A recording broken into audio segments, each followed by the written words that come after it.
Citizens of football land, welcome back to the Badlands feed. It's Buck the Trend. I'm your host, Dan Essian, coming to you with a special episode in preview of what is coming very soon. You know what time of the year it is, and you know what we work on, and you know what the output is. Season preview guide's on the way, y'all. I wanted to give you a little preview of what is to come and what to expect, and for some of you who may be subscribed for the first time, you may be getting to your first season preview guide. I want to settle expectations for you and maybe get you a little excited for what we got. So, yeah, the season preview guide. Of course, you know that this is going to be our third one. So this is it's pretty exciting. Every year we try to do something a little bit better, try to make it a little smoother, try to make it a good experience for y'all. Of course, you know we're going to try to do the same thing this year. So again, for y'all who are maybe experiencing this one for the first time, I want to give you kind of a rundown of what to expect.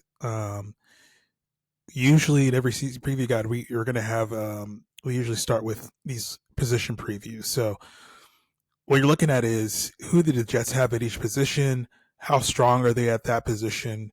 What are the expectations for players at that position in terms of performance?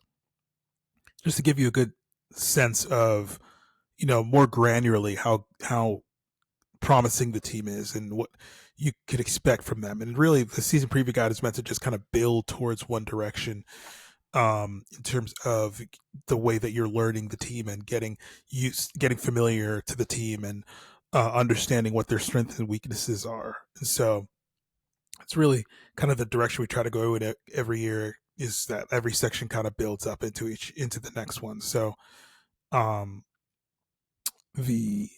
section after that, again, we're going to go through like every position. Usually go quarterback, running back, pass catchers, offensive line, defensive line, linebackers, safeties, DBs all together. And so that's usually how we attack the position previews and get all the writers and folks from the team to jump in on that. And they're so good at doing that every year and getting the content ready. So shout out to them. They're doing a great job this year. I'm seeing some of the early content, and it's going to be great. And so the next step is we usually take a look at the X factors, and those are the players whose performances could elevate the Jets team to another level. So you're looking at guys that are pivotal parts of the upcoming season and could kind of, send them into, Super Bowl contending territory if they perform at the high level that, they could. And so it's guys, with usually, high potential players or new additions or players that just, have the upside to really elevate this team to a serious, significant level. So that's usually the X Factor section there. And then we tend to jump into the schemes, so offensive and defensive schemes. We usually take a look at the patterns that the Jets like to use on offense, patterns that the Jets like to use on defense, the style, particularly in context of the rest of the league. So you can kind of, what to expect from the Jets play calling, what to expect from the way that they utilize their players on offense and on defense. You'll take a look at some of that. It's going to be interesting this year because particularly for offense, we've had a lot of tricky situations in terms of predicting how the Jets are going to go about things. And again, it's going to be very different because last year we previewed the Jets in an offense with Aaron Rodgers, right? This year, and obviously last year we didn't really get much of that. We got 4 plays of that. This year it's doing that again, but with a different context, with the addition of Breece Hall being a much better and more complete player, and them finally utilizing him as a pass catcher more. You have to add in the fact that Garrett Wilson has taken a pretty significant step, it seems like. You have to add in that they've made some changes around the offense and they have a deeper running back room, a lot more talented running back room behind Breece Hall. And there's just so much more things that they can do. So there's a lot more to learn and to gain from the scheme section this year, especially on offense. Defensively, they're running back a lot of the same schemes and patterns on defense, but there's still much to discuss in terms of the way they're going to use their personnel. A lot has changed for them. Obviously, they lost John Franklin Myers, who was such a vital part of their run defense last year, and in general, just he's such a good player and such a good pass rusher as well. Um, and they're gonna have to adapt to that and figure out a different way to kind of replace him in that defense.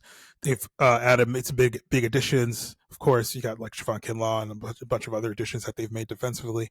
So you got to see how they're going to fit those pieces in.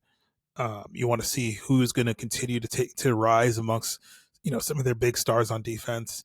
Obviously, Sauce Gardner, but really more so guys like Quincy Williams, um, and Jermaine Johnson. You want to see how much further of a step that they can take coming into this next season.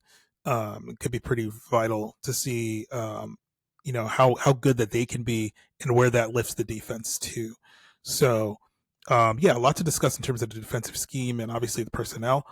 But same deal there. You're talking about usage. You're talking about how they're going to try to rush the passer, the different patterns and techniques that they use there, stunts and everything like that. We'll talk about a lot of that in this defensive scheme section. And then moving on, we usually go to predictions after that. Try to talk about how good we think the team's going to be. Usually, we get every member of the team to give their record prediction, a little bit of a description of why. So you'll see a little bit of that. You'll get the annual 30-pack predictions, which is Joe always crushes that. One of my favorite sections of the season preview guide every year. And then we're gonna get a news section, a brand new section. I'll just I'll leave it at that. But we got a brand new section that's gonna get worked in here.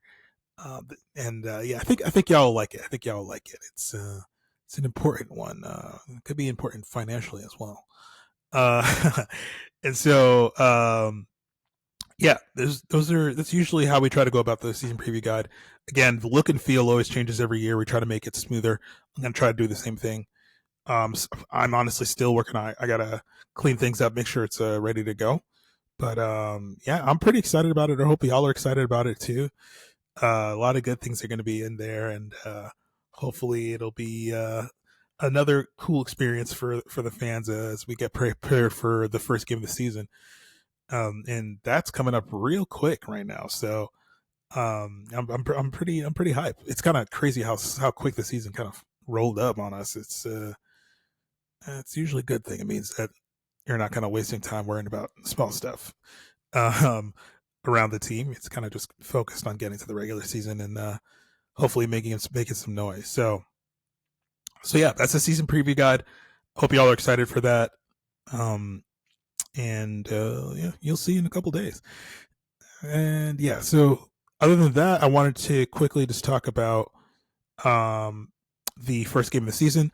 I know that we're going to do plenty of this next week, but obviously you're hearing there's a chance, Trent Williams is still in negotiations with the 49ers. So a lot swirling around in terms of who's ready and who's not. And for both teams, we don't know if Reddick's going to be ready to go for that game. If he does sign, obviously he still has to kind of acquaint himself and get up to speed, which is seems to be the whole issue, according to Joe Douglas in his press conference. Says he just needs to be in the building. In the other side, the flip side of that is really like, what difference is it if he's in the building, and how would that change the offer or give more faith or trust? And you just show up, you can kind of do what you want after that anyway. But it is what it is. I think hopefully eventually it gets figured out and he gets on the field. But I'm gonna guess that for week one, it's pretty unlikely with the way that things are going right now. If he does sign before midweek next week, maybe early next week, hopefully, I think there's a chance he sees the field a little bit. Obviously, it's pretty easy for a veteran player like him. It's pretty easy to just kind of throw him on the field on obvious passing situations and just let him pin his ears back and go. It's not going to be a huge issue, but it's the other parts of the defense in terms of responsibilities and expectations that are going to be critical. So if he does sign, it's probably unlikely he's going to be, a heavy participant in that first week. But the hope is really that you're looking at long term here. You just want that a guy like that to be in the team and making an impact. So that first week we might not see the maximum potential of the defensive line, but I think we're still going to see a pretty exciting defensive line, particularly if the 49ers are shorthanded up front. That could be very, very important to that week one performance, because I think the important parts, and we talked a little bit about this on the last episode, the important part of what the Jets are going to be going into this season early, with the fact that they've basically rested almost all their starters the entire preseason. They're going to have to get some gel time. Part of their, I think they mentioned their practice style changing. Part of that is to make sure that they are basically kind of getting that game time in practice, but nothing, it's really hard to replicate a real game, right? And so they're still going to have to spend a little bit of time gelling and getting things together, particularly on offense. And so the important thing is that the defense is ready from the jump, from the go, right? And so yeah, you want to see a good performance defensively. You want to make sure that they are keeping a pretty explosive offense in check. For the 49ers, of course, you got Ayuk back in the fold now. He'll probably be ready to go. Obviously, he's been in that offense for a while, and he's probably been training. So there might be some, things that he has to get up to speed with, but like in terms of him being ready to take snaps and understanding what's going on around him, that's obviously going to be there.